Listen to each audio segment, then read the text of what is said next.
Welcome you interwebbers out there. Welcome to this time cooking with Grandad. Then I made a video on how to make chicken seitan, and there it is there. And what I'm going to do is rustle up a meal using that seitan. I think what I'm going to do first off is just tear up the seitan. And there is, look how meaty that is. Oh my. It is lovely and meaty. Okay, so that's the seitan. Torn up there. I've got some mushrooms. I've chopped a shallot. I can't even think what that was. And a little bit of garlic. I'm going to start off by cooking down the mushrooms. You need a little bit of olive oil. Okay. That's probably about a tablespoonful, and probably the same again of butter. Just bosh that in there and we'll just melt that down. Butter melted in the pan there. Remember, this is butter and olive oil. You don't want it to be too hot because it will burn, but yeah, that looks like it's hottish enough. Just get the mushrooms and throw them in. Then what you really wanted here was a nice big sizzle there, so this isn't quite hot enough, but hey, it doesn't matter at this stage of the game. Is that all the mushrooms? Right, I think that's all the mushrooms there. Right, mushrooms, I'll just get a tea towel. Mushrooms are full of water, and basically what you need to do is you need to get all the water out of those mushrooms. Then you can hear it sizzling away. When water hits hot oils and things like that, it will sizzle. Okay, so all we just need to do is to cook this for 5 minutes or so until until all the water is out of the mushrooms. Back in a minute. Okay, so that's most of the water out of the mushrooms now. Okay, I'm just going to shove in a little bit of garlic and shallots and just mix that up a little bit. Oh yeah, there you go. I'm just going to cook this down a little bit for maybe 3 minutes. I'll be back with you in 3 minutes time. Okay, that was probably only about a minute, but there we go. Now just going to throw this seitan in there. What I like to do is just get it a little bit crispy. So cook the seitan in those juices. If only you guys could smell this, it's absolutely fantastic.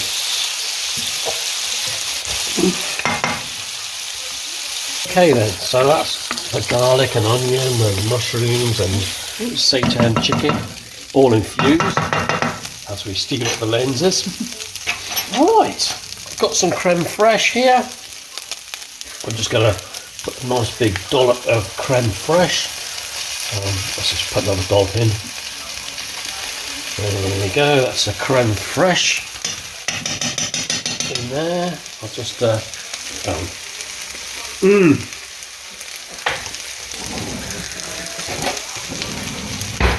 and some Dijon mustard. And then Dijon mustard is very mild. I think really maybe what we got there, maybe a third of Dijon mustard compared to the creme fraiche.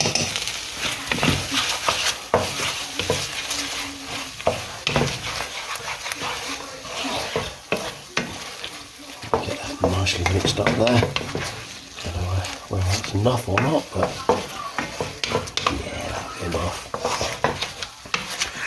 Oh, I'll talk to myself. Okay, so there we go. A nice amount of creme fraiche in there, and what I'm going to do now is just put it into a Pyrex dish. Here we go.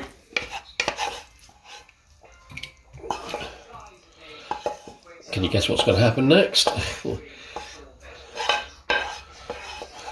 Okay, And that's the preparation for Grandad's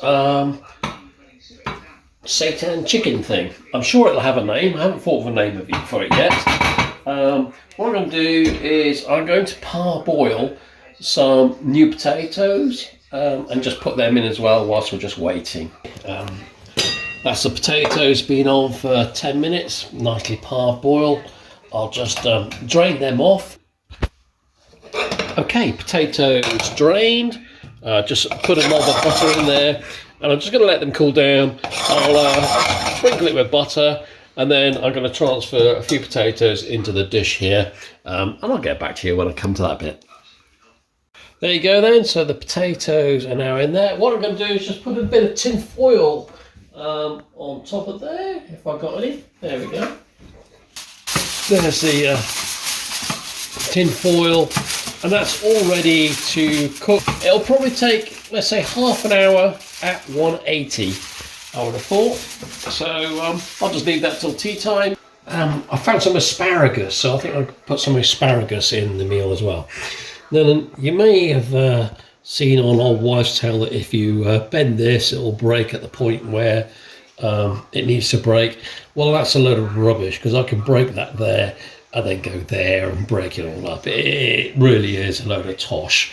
But what I'd advise you to do, if you want to listen to me, is just cut off the end, because that's that bit there. Certainly the green part of this asparagus, especially older asparagus, can become a bit woody. So just peel it. Okay. And then what you got is a lovely prepared asparagus. Then asparagus is the most expensive vegetable there is actually in the UK. So you could just boil it, but that'd be a bit of a waste. So it's not a waste, but it's an incredible understatement for asparagus. It could be so beautiful. Hot pan, bit of butter. Let's melt that down. A reasonably low heat.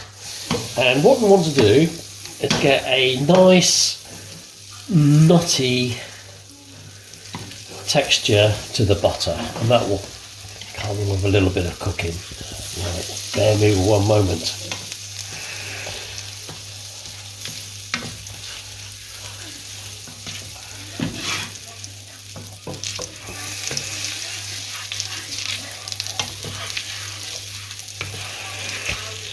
Okay, it'll all bubble up like this, and then eventually it will then settle down.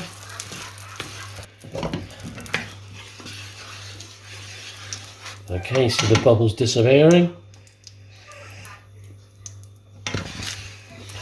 And you can't see this because it's obviously a black non-stick pan, but if you had a stainless steel pan, you'll see the butter turning a nutty colour. Okay, but I can tell just simply by the foam that's disappearing there that that butter is now ready. I have here ginger, I have here garlic and some shallots. Let's just get that in there. The ginger and garlic will instantly add flavour to the butter, and obviously the shallots also will add that nice sweet flavour. Okay, let me just get that going. Doesn't need too long. So what you don't want to do is burn the garlic. So I've just taken this off the heat. Okay, and that is nearly perfect.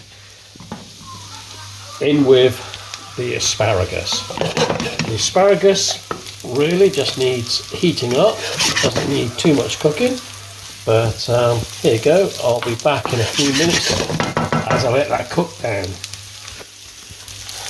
Right, so you want the asparagus to be al dente. That means raw and crispy, but you just want to heat it through. Okay, and that's what you need to do.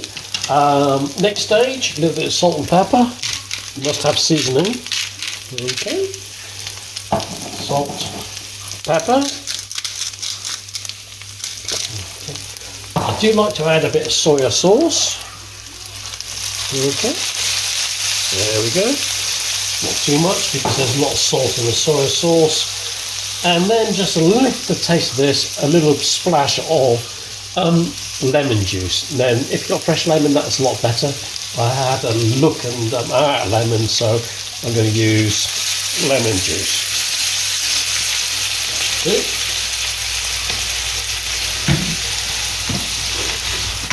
Okay, that's it. What I'm going to do now is take it off the heat, put it to one side, and let's have a look and see what's in the oven. Oh, I couldn't resist this. We needed some garlic bread. So garlic bread on that plate there. Ouch. Let's put that there. And now for the main dish, which hopefully is nicely done. Right, let's unwrap it.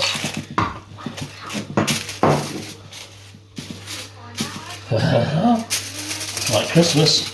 Oh, just look at that. There we go. Right, I'm going to just serve this up. Right, let's get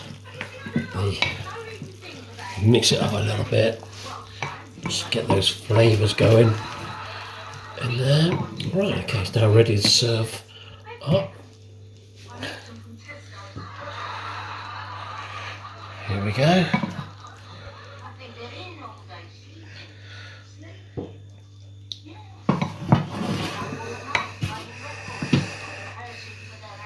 Oh, just look at that. That looks absolutely fan-dabby-dozy.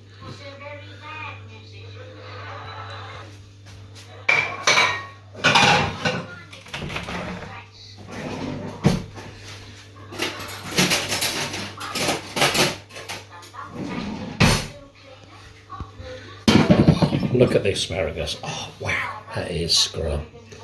And I've just put oh, here we go. Dropped all of them, never mind. Let's try again.